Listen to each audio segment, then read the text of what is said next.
मेरी शादी को अभी मुश्किल से 3 महीने हुए थे। मेरे ससुराल में मेरे ससुर और मेरे पति आकाश होते थे। बहुत समय पहले ही मेरी सास की मौत हो चुकी थी। मेरे ससुर बहुत ही अच्छे इंसान थे, मुझे बिल्कुल अपनी बेटी की तरह रखते थे। एक बार हमारे दरवाजे पर दस्तक हुई। मैंने दरवाज़ा खोलकर देखा तो दरवाजे पर 17-18 साल की लड़की खड़ी हुई थी। वो कुछ खाने को मांग रही थी। मैंने कुछ पैसे उसकी हथेली पर रख दिए। वो नम आंखों से मुझे देखने लगी और मेरे दरवाजे पर ही खड़ी रही। मैंने हैरान होकर उसको देखा और पूछा, क्या हुआ, क्या और पैसे चाहिए? तो उसने नामे सिर हिला दिया। वो अब भी दरवाजे पर जमी खड़ी थी। मुझे कुछ भी समझ नहीं आ रहा था कि आखिर वो लड़की चाहती क्या है। मैंने उससे पूछा, तुम क्या चाहती हो? उस लड़की की आंखों में आंसू आ गए। कहने लगी, मेरे पास रहने का कोई ठिकाना नहीं है, मुझे इस घर में रहने के लिए थोड़ी सी जगह दे दें। उस लड़की की बात सुनकर मैं परेशान हो गई। मैं ऐसे किसी अनजान जवान जहां लड़की को अपने घर में रहने की इजाज़त कैसे दे देती? अभी मैं इसी सोच में डूबी हुई थी कि तभी मेरे ससुर की आवाज़ आई, बहू कौन है दरवाजे पर? ये पूछते पूछते ही मेरे ससुर जी बाहर दरवाजे तक आ गए थे। मैंने कहा, पापा जी, पता नहीं कौन बेसहारा लड़की है, कुछ मदद मांग रही थी, लेकिन यहाँ रहने के लिए कह रही है। मेरी बात सुनकर मेरे ससुर जी बोले, तो बेटा ऐसा करो, तुम इसे हमारे घर में काम पर रख लो।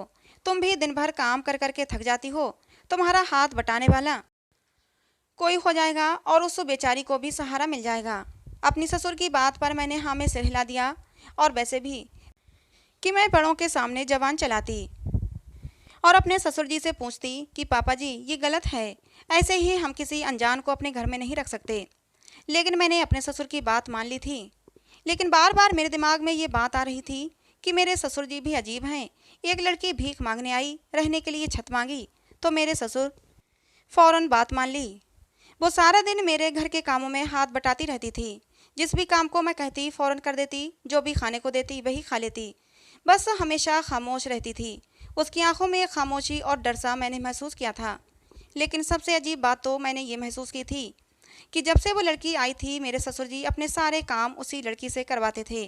किसी भी काम की ज़रूरत होती तो उसी लड़की को आवाज़ देते, बहाने बहाने से उसे अपने कमरे में बुलाते। और जैसे ही रात होती तो मेरे ससुर जी उस लड़की से कहते, सुधा मेरे कमरे में आ जाओ, मेरे पैरों में दर्द हो रहा है, जरा मालिश कर दो। और जब सुधा तेल की कटोरी लेकर मालिश करने जाती तो कई घंटे मेरे ससुर जी के कमरे में बिताती। और जब बाहर निकलती तो उसकी आंखें भीगी हुई होती थीं। उसका हुलिया भी बड़ा अजीब सा हो रहा होता था। मुझे बहुत अजीब लगता। कभी कभी दरवाजे के सामने से गुजरती तो कुछ ऐसी आवाज़ें आती जिन्हें सुनकर मेरे मन में गलत गलत बातें आने लगती थीं अपने ससुर जी को लेकर। एक बार मैं किचन में सब्जी बना रही थी, सुधा बर्तन धो रही थी कि तभी मेरे ससुर जी कहने लगे, बहू मेरे पैरों में बहुत दर्द है, तुम ऐसा करो बचे हुए बर्तन तुम खुद धो लो और सुधा को मेरे कमरे में भेज दो, वो मेरे पैरों की मालिश कर देगी। सुधा ने अभी मेरे ससुर को नहीं देखा था, वो बर्तन धोने में लगी हुई थी। मैंने हाँ में सिर हिला दिया। मेरे ससुर जी चले गए। मैंने सुधा को आवाज़ लगाई, सुधा तुम्हें पापा जी बुला रहे हैं, तुम उनके पैरों की मालिश कर दो। मेरी बात सुनकर सुधा एकदम से पलटी थी। मैंने महसूस किया कि सुधा हर वक्त डरी सहमी सी रहती है। उसकी आंखों में मैंने एक डर देखा था। अभी मैंने कहा कि पापा जी के कमरे में चली जाओ और उनके पैरों की मालिश कर दो, तभी मैंने उसकी आंखों में खौफ की परछाई देखी थी। उसने जल्दी से अपने हाथ साफ किए, कटोरी में तेल डाला और मुझसे नज़रें चुराती हुई चली गई। मैं समझ नहीं पा रही थी कि आखिर ये सब मामला क्या है। ये सब सोचते हुए मैंने कप में चाय डाली और अपने कमरे में आ गई, जहाँ मेरे पति आकाश बेड पर बैठे बैठे अपने ऑफिस का कुछ काम कर रहे थे। मैंने चाय उनके सामने रख दी और चुपचाप बैठ गई। मुझे चुपचाप बैठा देखकर आकाश बोले, क्या बात है, परेशान क्यों हो, क्या सोच रही हो? आकाश की बात सुनकर मैं जल्दी से बोली, आकाश ये जो लड़की है ना सुधा, ये मुझे बड़ी अजीब लगती है। आकाश तुम खुद ही सोचो, एक जवान लड़की अकेले यूँ क्या कर रही है? क्या उसका आगे पीछे कोई नहीं? क्या उसका अपना कोई नहीं था जो उसे थोड़ा सा सहारा दे देता? आकाश जरूर कुछ ना कुछ गड़बड़ है, मुझे तो दाल में कुछ काला लगता है। और आकाश मैंने सुधा की आंखों में एक अजीब सी बेचैनी, एक डर को महसूस किया है। और फिर पापा जी भी सुधा से अपने सारे काम कितने अधिकार के साथ करवाते हैं, जैसे वो उनकी। मैंने अपनी आखिरी बात को जानबूझकर अधूरा छोड़ दिया था। मैंने सोचा कि कहीं आकाश को बुरा न लग जाए। मैंने अपनी बात को जारी रखते हुए दोबारा कहा, आकाश उस लड़की का रवैया, वो तो मुझे बहुत ही अजीब लगता है। हर वक्त तो रोई रोई सी रहती है, जब भी आवाज़ लगाओ तो एकदम से डर जाती है। आकाश, कभी कभी तो मुझे लगता है कि कहीं सुधा को हमने इस घर में रखकर गलती तो नहीं कर दी। पता नहीं आकाश, मुझे क्यों ऐसा लगता है कि जैसे इस घर में सुधा के साथ गलत हो रहा है, वरना वो हर वक्त उदास क्यों रहती। उसे तो रहने के लिए छत चाहिए और खाने के लिए 2 वक्त की रोटी, और वो उसे इस घर में मिल रहा है। फिर वो इतनी उदास क्यों है, हर वक्त रोती क्यों रहती है। मैंने आज अपने दिल के सारे अंदेशे आकाश के सामने खोलकर रख दिए थे। मेरी बात सुनकर आकाश ने अपना लैपटॉप बंद कर दिया और बोले, प्रिया, तुम कुछ ज़्यादा ही सोचने लगी हो। अगर उसे कोई दुख तकलीफ होती तो वो हमारे घर में नहीं रहती, वो यहाँ से जा भी तो सकती थी। और तुम कहती हो कि उसका कोई आसरा ठिकाना क्यों नहीं। अगर होता तो क्या रहने के लिए यहाँ आती। जरूर उसका इस दुनिया में कोई नहीं है, तभी तो वो यहाँ रहती है। और कितनी अच्छी लड़की है, तुम्हारा काम में हाथ बटाती है और बिल्कुल भी नानुकर नहीं करती, तुम्हारी सारी बातें मानती है, पापा जी की भी इतनी सेवा करती है। तुम्हें भी इस काम से छुट्टी मिली, नहीं तो पहले पापा जी के सारे काम तुम्हें ही करने पड़ते थे। इतना कहकर आकाश ने खुद को अपने लैपटॉप में बिजी कर लिया। वो शायद इस मामले को टालना चाह रहे थे, लेकिन मैं इस मामले पर खुलकर बात करना चाहती थी, क्योंकि मैंने बहुत हिम्मत की थी आकाश से ये सब कहने के लिए। मुझे लगता था कहीं आकाश को अपने पापा के लिए बुरा न लग जाए। मैंने फिर से अपनी बात को जारी रखा, आकाश, यही बात तो मुझे अजीब लगती है। पहले पापा जी सारे काम मुझसे करवाते थे, लेकिन जब से वो लड़की आई है, पापा जी कहते हैं कि मेरे सारे काम सुधा करेगी। अगर मैं कर भी देती हूँ तो वो मुझसे मना कर देते हैं। मेरी बात सुनकर आकाश बोले, प्रिया, तुम भी अजीब हो। पहले जब तुम पापा जी के काम करती थी, तब तुम ये कहती थी कि घर में बहुत काम है, तुम थक जाती हो। और अब जब पापा जी ने खुद के लिए काम वाली रखी है, तब भी तुम्हें दिक्कत है कि पापा जी सारे काम उस लड़की से करवाते हैं। आखिर तुम्हारी समस्या क्या है। आकाश ने इस बार मुझे थोड़ा डांटते हुए कहा। आकाश का खराब मूड देखकर मैं खामोश हो गई। मैं आकाश को नहीं बता पाई कि मुझे पापा जी की ये बात बिल्कुल पसंद नहीं कि वो सुधा को रात में अपने पैरों की मालिश करने के लिए अपने कमरे में बुला लेते हैं और फिर उसे घंटों बाहर नहीं भेजते। मैंने सोचा, अगर ये बात मैंने आकाश को बता दी तो हो सकता है कि आकाश बहुत ज़्यादा गुस्सा हो जाएं और वो कहें कि तुम मेरे पापा पर शक कर रही हो। हालांकि ये बात शक करने वाली ही थी। भला एक 50 साल का बुढ़ा 17 साल की लड़की के साथ कमरे में 3-3 घंटे तक क्या करता था। ये सवाल मेरे दिमाग में घूम घूम कर मुझे परेशान कर रहा था। मैंने आकाश के सामने से चाय का कप उठाया और वापस किचन में आ गई। मैं चाय के बर्तन धो रही थी और मेरी निगाह बार बार पापा जी के कमरे की तरफ उठ रही थी। मैं सुधा का इंतजार कर रही थी कि वो कब बाहर आए। मैंने चाय के बर्तन धोकर रख दिए, सब्जी भी बनकर तैयार हो चुकी थी, बस रोटी बनाने की तैयारी कर रही थी कि तभी मैंने सुधा को पापा जी के कमरे से निकलते देखा। मैंने देखा सुधा अपनी आंखों को पोंछते हुए सीढ़ियों की ओर जा रही थी। शायद सुधा ने मुझे नहीं देखा था। मेरे दिमाग में फिर पापा जी के लिए गलत ख्याल आने लगे। क्या पापा जी अपने उसूलों से गिर गए हैं। वो उस मासूम लड़की के साथ कहीं कुछ गलत तो नहीं कर रहे। पापा जी को इस उम्र में ये सब करते हुए जरा भी शर्म नहीं आई। जितना मैं इन सब बातों पर गौर कर रही थी तो सारी बातें मुझे मेरे ससुर जी के खिलाफ कर रही थीं। अगले दिन रूटीन के अनुसार सुधा किचन में नाश्ता बना रही थी। मैं नाश्ते को नाश्ते की टेबल पर लगा रही थी। जब सब नाश्ता तैयार हो गया तो मैं, आकाश और पापा जी नाश्ता करने बैठ गए। सुधा किचन के कोने में सहमी हुई सी खड़ी थी। मुझे उस पर दया आ गई। मैं बोली, सुधा, आ जाओ, तुम भी हमारे साथ नाश्ता कर लो। पहले तो वो मना करती रही, लेकिन मेरे बार बार कहने पर नाश्ते की टेबल पर आकर बैठ गई और डरे डरे अंदाज में नाश्ता करने लगी। मेरे ससुर की निगाहें बार बार सुधा की तरफ उठ रही थीं। वो बहुत ही मोहब्बत से सुधा को देख रहे थे और आंखों ही आंखों में जैसे उसे तसल्ली दे रहे थे कि घबराओ मत। और इतना तो मैं समझ गई थी कि पापा जी की आंखों में सुधा के लिए जो मोहब्बत है वो बाप बेटी वाली बिल्कुल नहीं थी। जब पापा जी अपना नाश्ता ख़त्म करके उठने लगे तो उठते उठते बोले, सुधा, जब तुम अपना नाश्ता ख़त्म कर लो तो 1 कप चाय लेकर मेरे कमरे में आ जाओ। पापा जी के इस तरह कहने पर सुधा ने एकदम से मेरी तरफ देखा था। उसकी आंखों में डर उभर आया था और इसी घबराहट में गर्म चाय उसके हाथों पर गिर चुकी थी। पापा जी तब तक अपने कमरे में जा चुके थे। मैंने जल्दी से सुधा का हाथ पकड़ा। अरे सुधा, क्या करती हो, हाथ जला लिया ना। अच्छा, अब खड़ी हो जाओ, मैं इस पर क्रीम लगा दूँ। सुधा का हाथ लाल हो चुका था। मैंने उसके जले हुए हाथ पर क्रीम लगाई और उसे उसके कमरे में भेज दिया। मैंने टूटे हुए कप के टुकड़े उठाए और पापा जी के लिए चाय बनाने लगी। चाय लेकर मैं पापा जी के कमरे में गई। मुझे अपने कमरे में देखकर पापा जी चौंक गए। कहने लगे, अरे प्रिया बेटा, तुमने क्यों तकलीफ दी। तुम सुधा को मेरे कमरे में भेज देती, अब उसे भी तो कुछ काम करवाओ। मैंने कहा, पापा जी, सुधा का हाथ गर्म चाय गिरने की वजह से जल गया है। मैंने क्रीम लगा दी है और उसे उसके कमरे में आराम करने के लिए भेज दिया है। मैंने महसूस किया कि जलने वाली बात पर पापा जी परेशान हो गए थे। थोड़ी देर बाद बोले, अच्छा ठीक है, जब वो नीचे उतर कर आए तो उसे मेरे पास भेज देना। मैंने हाँ में सिर हिलाया और बाहर निकल आई। मैं बाहर आई और किचन में देखा तो सुधा बर्तन धो रही थी। मैंने कहा, ये क्या कर रही हो? बर्तन क्यों धो रही हो? तुम्हारा हाथ जला हुआ है। कुछ भी कहो, मुझे उस लड़की से लगा हो गया था।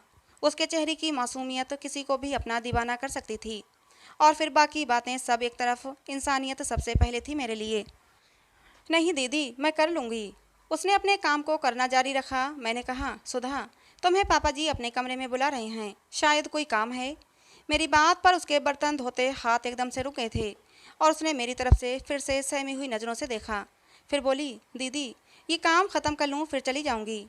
मैंने कहा, जैसी तुम्हारी मर्जी। इतने में ही मेरे ससुर की आवाज़ आ गई, बेटा, सुधा को मेरे कमरे में भेज दो, मुझे ज़रूरी काम है। शायद उन्होंने हमारी बातें सुन ली थीं, क्योंकि वो किचन के दरवाजे पर ही खड़े थे। मैं कुछ कहती इससे पहले ही सुधा अपने हाथ साफ करते हुई मेरे ससुर के पीछे चल दी। मेरे ससुर जी भी मुझे समझ नहीं आते थे। भला मेरे ससुर को सारे दिन क्या काम होते थे इस लड़की से? मैंने नोट किया था, जितना वो मेरे ससुर जी से कतराती थी, मेरे ससुर उतना ही उसे अपने कामों में उलझाए रखते थे। फिर मैंने अपना सर झटक दिया और किचन की सफाई करने में लग गई। सुधा काफ़ी देर बाद मेरे ससुर के कमरे से बाहर निकल कर आई थी। इस बार भी हमेशा की तरह उसकी आंखें नम थीं। मैं बाहर आंगन में बिछी चारपाई पर बैठी हुई थी। मैंने उससे कहा, सुधा, इधर आओ। वो डरती हुई मेरे पास आकर खड़ी हो गई। मैंने कहा, सुधा, पापा जी को तुमसे क्या काम था? सुधा बोली, दीदी, उन्होंने अपने कपड़ों की अलमारी साफ करवानी थी। जवाब देकर वो ज्यों ही पलटने लगी तो मेरी आवाज़ ने उसके कदम रोक दिए। तुम्हारे चेहरे पर ये लाल निशान कैसा है? मैंने हैरत से पूछा। वो मैं अलमारी के ऊपर से जाले हटा रही थी तो गिर गई थी, उसने घबराते हुए जवाब दिया। अच्छा ठीक है, जाओ। मुझे उसके जवाब ने तसल्ली नहीं दी थी, लेकिन फिर भी मैंने उसे जाने दिया। वो दिन भर अपने कामों में बिजी रहती या फिर पापा जी के कमरे में पाई जाती। एक शाम को मेरे लिए चाय बनाकर मेरे कमरे में आई। उस समय मेरे ससुर शायद किसी काम से बाहर गए हुए थे। आ जाओ। उसने दरवाजे पर दस्तक दी तो मैंने मोबाइल एक तरफ रखा और बोली। वो बोली, ये चाय लाई थी आपके लिए। उसने चाय की ट्रे रखते हुए कहा। अच्छा, यहीं रख दो। मैंने बिजी से अंदाज में कहा। जी ठीक है। उसने चाय की ट्रे मेरे सामने रख दी। सुधा बोली, इस दूसरी चाय का क्या करूं? ये चाय मैंने आपके ससुर जी के लिए बनाई थी, लेकिन वो घर पर नहीं है। मैं बोली, अच्छा कोई बात नहीं, तुम पी लो। बल्कि ऐसा करो, यहीं मेरे पास बैठकर पी लो, कुछ बातें भी कर लेंगे। मेरी बात सुनकर उसकी आंखों में आंसू आ गए। मैंने कहा, क्या हुआ? रो क्यों रही हो? कहने लगी, कुछ नहीं, बस ऐसे ही माँ की याद आ गई। उसने अपनी आंखों को पोंछते हुए कहा, तुम्हारी माँ कहाँ है? मैंने पूछा तो वो बोली, भगवान के पास। उसकी आंखों में ढेर सारा पानी उतर आया था। मैंने कहा, और तुम्हारे पापा? मेरी बात सुनकर थोड़ी देर के लिए वो चुप रही, फिर बोली, मैं अनाथ हूँ। सुधा को उदास देखकर मैंने बातों का टॉपिक बदल दिया। मैंने कहा, सुधा, मैं 1-2 दिन के लिए अपनी माँ से मिलने जा रही हूँ। सुधा बोली, अच्छा, इसीलिए आप इतना खुश लग रही हैं? हाँ, क्योंकि मैं शादी के बाद दूसरी बार अपनी माँ से मिलने जा रही हूँ। आप मुझे भी अपने साथ ले चलेंगी? हाँ हाँ, चलो ना। बल्कि मुझे तो खुशी होगी अगर तुम मेरे साथ चलोगी। सुधा बोली, ठीक है, फिर मैं तैयार हो जाती हूँ। मेरी बात सुनकर वो बहुत ज़्यादा खुश हो गई थी। आज मैंने पहली बार उसको मुस्कुराते हुए देखा था। उसने जल्दी जल्दी घर के सारे काम निपटाए और तैयार होने अपने कमरे में चली गई। मैंने आकाश को बताया, आकाश, मैं अपनी माँ से मिलने जा रही हूँ, साथ में सुधा को भी ले जा रही हूँ। क्यों, ये क्या करेगी वहाँ जाकर? मेरे ससुर जी भी बोले, हाँ प्रिया, सुधा को ले जाकर क्या करोगी? अगर पीछे से मुझे या आकाश को किसी काम की ज़रूरत पड़ी फिर कौन करेगा? ऐसा करो, तुम अकेली चली जाओ, सुधा को यहीं रहने दो। पर पापा जी, मेरी बात को बीच में काटते हुए आकाश बोले, बस पापा से अब और बहस करने मत बैठ जाना।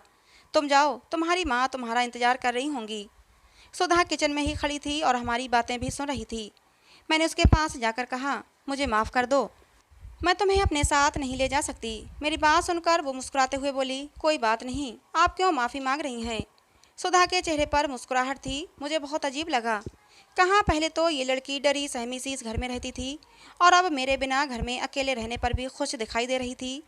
मेरे दिल में ख्याल आया, कहीं ऐसा तो नहीं कि सुधा को भी अब पापा जी के साथ रहने में मज़ा आने लगा हो। बाहर आकाश लगातार गाड़ी का हॉर्न बजा रहे थे। मैं जल्दी से बाहर निकल गई। अपनी माँ के घर भी मुझे चैन नहीं मिला। पूरी रात मैं सुकून से सो न सकी और अगली सुबह ही वापस अपने घर आ गई। घर आई तो घर के हालात देखकर मेरे सिर पर आसमान गिर पड़ा। सुधा बुखार से तप रही थी और मेरे पति आकाश उसके पास बैठे हुए उसके सिर पर ठंडी पट्टियां रख रहे थे। इसका मतलब पापा जी के साथ साथ अब आकाश भी सुधा में दिलचस्पी लेने लगे थे। ये सब क्या हो रहा था मेरे घर में? मैं गुस्से में आ गई। आकाश, ये क्या चल रहा है? तुम सुधा के पास क्यों बैठे हो? मुझे अचानक देखकर आकाश हड़बड़ा गए थे। कहने लगे, इसकी तबीयत तो ठीक नहीं थी, पापा जी भी घर पर नहीं थे, बुखार बहुत तेज था तो इसके माथे पर ठंडी पट्टियां रख रहा था। लेकिन आकाश जिस तरह नजरें चुराकर बात कर रहे थे, मुझे दाल में जरूर कुछ काला लगा। इतने में ही आकाश मुझसे नजरें चुराते हुए बाहर निकल चुके थे। मैंने थोड़ी तेज आवाज में सुधा से पूछा, क्या हुआ है तुम्हें सुधा? सुधा भी शायद इस सिचुएशन से घबरा गई थी। कहने लगी, कुछ नहीं, बस मौसमी बुखार है। मैंने उसे छूकर देखा, उसका शरीर एकदम नॉर्मल टेम्परेचर पर था। मैंने कहा, तुम्हें तो बुखार बिल्कुल नहीं है। सुधा बोली, हाँ, वो आकाश जी बहुत देर से मेरे सर पर पट्टियाँ रख रहे थे, इसीलिए बुखार कम हो गया है। कहते कहते वो उठकर किचन में जा चुकी थी, ये कहते हुए कि मैं आपके लिए चाय बना दूँ। एक दिन मैंने सुधा से पूछा, एक बात पूछूं तो मुझे उसका सच सच जवाब देना। सुधा बोली, हाँ पूछो। मैंने कहा, सच बताओ, तुम पापा जी के कमरे में रोज रात को क्यों जाती हो? आखिर वो तुमसे रोज रात को ऐसा क्या काम करवाते हैं? मेरी बात सुनकर सुधा एकदम से डर गई थी। मैंने कहा, सुधा घबराओ मत, तुम मुझे अपनी बहन समझ सकती हो और मुझे सारी बातें बता सकती हो। नहीं दीदी, ऐसा कुछ भी नहीं है, बस साहब को कभी कभी पैर दबाने होते हैं तो कभी सर की मालिश करवानी होती है, इसीलिए बुला लेते हैं। सुधा जा चुकी थी, लेकिन मैंने सोच लिया था कि मैं सच्चाई जानकर ही रहूंगी। बहुत हो गया ये चूहे बिल्ली का खेल। अब तो मुझे आकाश पर भी शक होने लगा था और ये मौका मुझे अगले ही दिन मिल गया। सब्जी काटते हुए सुधा का हाथ घायल हो गया था। मैंने कहा, तुम ऐसा करो, कमरे में जाकर आराम करो। अगर पापा जी को कुछ काम होगा तो मैं उन्हें बता दूंगी कि तुम्हारे हाथ में चोट लगी है। सुधा अपने कमरे में चली गई। खाना खाकर फ्री हुए तो पापा अपने कमरे में जाने लगे और बोले, प्रिया बेटा, ऐसा करना, सुधा को मेरे पास भेज देना। ठीक है पापा जी। जैसे ही आकाश कमरे में गए, मैंने जल्दी से पूरे घर की लाइट का मेन स्विच ऑफ कर दिया और सुधा की जगह मैं पापा जी के कमरे में चली गई। मैं जानना चाहती थी कि रोज रात को सुधा और पापा अकेले कमरे में क्या करते हैं। मैंने धीरे से दरवाज़ा खोला, अंदर दाखिल हुई। कमरे में अंधेरा था, चांद की हल्की रोशनी खिड़की से अंदर आ रही थी, लेकिन इतनी नहीं कि पापा जी मुझे पहचान पाते। जैसे ही मैं दरवाज़ा खोलकर अंदर गई थी, पापा जी बोले, सुधा आओ, आज इतनी देर क्यों लगा दी? मैं वहीं खड़ी रही, आगे नहीं बढ़ी। पापा जी फिर बोले, सुधा शर्माओ मत, आओ मेरे पास आकर बैठ जाओ। सुधा, अब तो तुम्हारी ऐसी आदत लग गई है कि तुम्हारे बिना एक पल भी चैन नहीं आता। तुम जब भी मेरे पास होती हो तो ऐसा लगता है कि जैसे मेरी जवानी फिर से लौट आई है। मेरे ससुर ये बातें कर रहे थे और मेरे सिर पर एक के बाद एक धमाके हो रहे थे। इससे पहले कि मेरे ससुर जी मेरे साथ कुछ और गलत हरकत करते, मैं गुस्से से कांपती हुई आवाज़ में बोली, पापा मैं प्रिया हूँ। उसी गुस्से की हालत में मैं बाहर निकल आई और मेन स्विच ऑन कर दिया। पूरा घर रोशनी से नहा गया था। मेरे ससुर की हालत ख़राब हो चुकी थी। वो भागते हुए मेरे पास आए थे। मैं अपने ससुर पर गुस्से से चीख पड़ी थी, पापा जी आपको शर्म नहीं आई एक छोटी सी बच्ची के साथ इतनी गलत हरकतें करते हुए? मुझे तो आपको अपना ससुर कहते हुए भी शर्म आती है। अरे आपने तो उस छोटी सी बच्ची को भी नहीं छोड़ा जो आपसे उम्र में 3 गुना छोटी है। मेरे चीखने की आवाज़ सुनकर आकाश भी कमरे से बाहर आ गए थे। मेरे ससुर तो कुछ बोल ही नहीं रहे थे, बस नजरें झुकाए खड़े हुए थे। आकाश ने पूछा, क्या बात है, इतनी रात को क्यों चिल्ला रही हो? मैंने कहा, अभी तो मैं सिर्फ घर में चिल्ला रही हूँ, अब मैं बाहर भी चिल्ला चिल्ला कर सबको बताऊंगी कि आपके बाप के शरीफ से चेहरे के पीछे एक हवस में लिपटा हुआ चेहरा है। अरे अब तो मुझे डर लगने लगा है कि मेरी इज्जत भी इस घर में सुरक्षित है या नहीं। अरे इस इंसान के अंदर इतनी हवस भरी हुई है कि वो अपने से 3 गुना छोटी लड़की को भी ना छोड़े, तो जब उसे मौका मिलेगा तो क्या वो मुझे छोड़ देगा? मेरा इतना कहना था कि आकाश का हाथ उठा था और मेरे गाल पर निशान छोड़ गया। मैं अपना गाल पकड़े आकाश की तरफ देख रही थी। ये कैसा इंसाफ है, जो गलत करे उसका बचाव करो और जो सही का साथ दे उसको सजा दो। मैं रोते हुए बोली, आकाश मैं कैसे भूल गई थी कि तुम भी इसी बाप के बेटे हो। मुझे तो लगता है कि बाप के साथ साथ तुम भी पूरे मज़े उठाते हो। मैं आगे कुछ और कहती इससे पहले ही आकाश ने दोबारा मेरे ऊपर हाथ उठाया, लेकिन इस बार हाथ हवा में ही रह गया। आकाश ने खुद को संयत किया और बोले, प्रिया, जिस बात की जानकारी ना हो उसके बारे में अपनी राय कायम नहीं करना चाहिए। तुम्हें पूरी सच्चाई नहीं पता है, मैं बताता हूँ। सच क्या है? दरअसल सुधा की माँ की मौत हो चुकी थी। सुधा का बाप शराबी और जुआरी था और इसको पैसों के लिए बेच दिया था। इससे पहले कि सुधा का बाप सुधा को उस जुआरी को सौंप देता कि तभी पापा जी वहाँ पहुँच गए थे और सुधा के बाप को पैसे देकर सुधा के साथ एक मंदिर में शादी कर ली। अरे, सुधा पत्नी है पापा जी की। पापा जी पास के गांव में किसी काम से गए हुए थे, वहीं पर यह सब मामला हुआ था। जिस जुआरी को सुधा के पापा ने सुधा को बेचा था, वो जुआरी गांव के ठाकुर का भाई था। वो किसी भी कीमत पर सुधा को छोड़ना नहीं चाहता था। पापा के साथ उन लोगों की हाथापाई भी हुई थी। पापा चाहते थे कि गांव के ही किसी लड़के से सुधा की शादी हो जाए, जिससे कि सुधा सुरक्षित रहे। लेकिन गांव का कोई भी लड़का उसे शादी करने के लिए राजी नहीं था, क्योंकि पूरे गांव में ठाकुर का दबदबा था। अब सुधा को पापा अकेला उस गांव में छोड़कर नहीं आ सकते थे और ना ही उसे साथ ला सकते थे, क्योंकि जवान लड़की को ऐसे ही घर में नहीं रख सकते थे। फिर पापा ने सुधा की ज़िंदगी बचाने के लिए मजबूरी में गांव के ही एक मंदिर में उससे शादी कर ली और पुलिस से जाकर कहा कि ये लोग मुझे और मेरी पत्नी को तंग कर रहे हैं। हालांकि पुलिस ठाकुर से मिली हुई थी, लेकिन जब पापा ने शादी कर ली तो पुलिस भी कुछ न कर सकी, क्योंकि सुधा का 18वां साल पूरा होने वाला था और वो बालिग हो चुकी थी। पापा ने ये सारी घटना मुझे बताई थी और ये भी कहा था कि तुम प्रिया को भी सब कुछ समझा देना। लेकिन मैंने पापा को मना किया कि प्रिया को अभी कुछ ना बताया जाए, पहले प्रिया को हमारे माहौल में एडजस्ट होने दें, वो हम लोगों को थोड़ा समझ जाए, उसके बाद धीरे धीरे प्रिया को सब कुछ बता देंगे। क्योंकि तुम नई नई शादी करके इस घर में आई थी और फिर पता नहीं तुम हम लोगों के बारे में क्या ख्याल करती। हो सकता है तुम यही सोचती कि हम लोग झूठ बोल रहे हैं। आकाश की बात सुनकर मेरे होंठ शर्मिंदगी की वजह से एक दूसरे से चिपक गए थे। मैं कुछ बोल ही नहीं पा रही थी। आकाश से और अपने ससुर से मैं नज़र नहीं मिला पा रही थी। मेरी आंखों में आंसू आ गए और बोली, आकाश, मुझे माफ़ कर दो। आकाश बोले, माफ़ी मुझसे नहीं, पापा से मांगो। मैंने पापा से माफ़ी मांगी। मेरे ससुर बहुत अच्छे थे, उन्होंने मुझे माफ़ कर दिया। मेरे सिर पर हाथ रखकर उन्होंने मुझे माफ़ कर दिया। मेरे ससुर के माफ़ करते ही आकाश ने भी मुझे माफ़ कर दिया। आकाश ने कहा, तभी तो कहते हैं बिना जानकारी के किसी बात को मत फैलाओ, नहीं तो नुकसान अपना ही होगा। आकाश और पापा जी अपने अपने कमरों में चले गए और मैं ऊपर सुधा के कमरे में आ गई। सुधा लेटी हुई थी। मैं सुधा के पास बैठ गई और बोली, मैंने सुधा का हाथ अपने हाथों में लेते हुए कहा, सुधा, मुझे माफ़ कर दो, मैंने तुम्हें भी गलत समझा था। सुधा एकदम से उठकर बैठ गई थी। सुधा नासमझी से मुझे देखने लगी। मैंने शर्मिंदा होते हुए उसे सारी बात बता दी। मेरी बात सुनकर सुधा मुस्कुरा दी, कहने लगी, मुझे पता था कि आप मेरे बारे में और अपने ससुर के बारे में क्या सोचती हो, लेकिन मैं आपसे नाराज़ नहीं हूँ। आपको मुझसे माफ़ी मांगने की कोई ज़रूरत नहीं, क्योंकि जिस तरह के हालात हैं उसमें आपका शक करना सही था। मैंने सुधा से पूछा, सुधा, फिर तुम इतना डरी डरी क्यों रहती थीं? सुधा कहने लगी, मुझे डर लगता था कि कहीं ये ठिकाना भी मुझसे छिन ना जाए। फिर से अपने बाप के घर नहीं जाना चाहती थी। मैं यहाँ पर बहुत खुश हूँ, मुझे किसी से कोई शिकायत नहीं। तुम्हारे ससुर जी भी मेरा बहुत ध्यान रखते हैं और मुझसे बहुत प्यार करते हैं। मैंने तो कभी सोचा ही नहीं था कि मुझे इतना अच्छा और इतना प्यार करने वाला जीवन साथी मिलेगा। मैं मानती हूँ कि वो उम्र में मुझसे बड़े हैं, लेकिन जब मन आपस में मिल जाते हैं तो उम्र के फासले खुद ही मिट जाते हैं। जब भी मैं तुम्हारे ससुर जी के कमरे में जाती थी तो मेरी आंखों में आंसू आ जाते थे। कभी वो आंसू खुशी के होते थे तो कभी वो आंसू दुख के होते थे। दुख के इसलिए क्योंकि मुझे अपने बाप की वो काली करतूतें याद आने लगती थीं। कभी कभी मैं अपनी माँ को याद करके रोने लगती थी।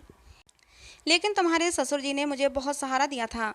मेरी सारी बुरी यादों को मेरे दिलो दिमाग से निकालने में बहुत मदद की थी। बहुत अच्छे हैं वो तो मेरे लिए देवता समान हैं। इसलिए शायद मेरी रोनी सूरत देखकर आपने ये सोचा होगा कि मैं यहाँ उदास हूँ, परेशान हूँ और हर वक्त रोती रहती हूँ। सुधा का दिल मुझसे बुरा नहीं था, ये जानकर मुझे बहुत खुशी हुई। हम दोनों सास बहू आपस में बहुत प्यार से रहने लगे। उसने मुझे खुद ही मना कर दिया कि तुम मुझे सासू माँ या मम्मी जी ना कहें। हम दोनों सहेलियों की तरह रहने लगे। मोहल्ले वालों को जब ये बात पता चली तो लोगों ने न जाने कितनी बातें बनाईं, लेकिन हमने किसी की बातों पर ध्यान नहीं दिया। अगर लोगों की बातों पर ध्यान दिया गया तो फिर हम अपनी ज़िंदगी को खोलकर नहीं जी पाएंगे। बस लोगों की बातों में ही अटके रहेंगे। इसलिए अपनी ज़िंदगी अपनी इच्छा अनुसार जियो, लोगों की बातों की परवाह करना छोड़ दो। आज हमारी फैमिली एक हैप्पी फैमिली है। तो दोस्तों, आज की हमारी कहानी आपको कैसी लगी? प्रिया के ससुर ने जो किया था सुधा के साथ, वो सही था या गलत? अपनी राय कमेंट बॉक्स में ज़रूर देना। कहानी पसंद आई हो तो प्लीज़ लाइक करना। ऐसी और कहानियों के लिए हमारे चैनल को सब्सक्राइब करना। कहानी को अंत तक सुनने के लिए आप लोगों का बहुत बहुत धन्यवाद।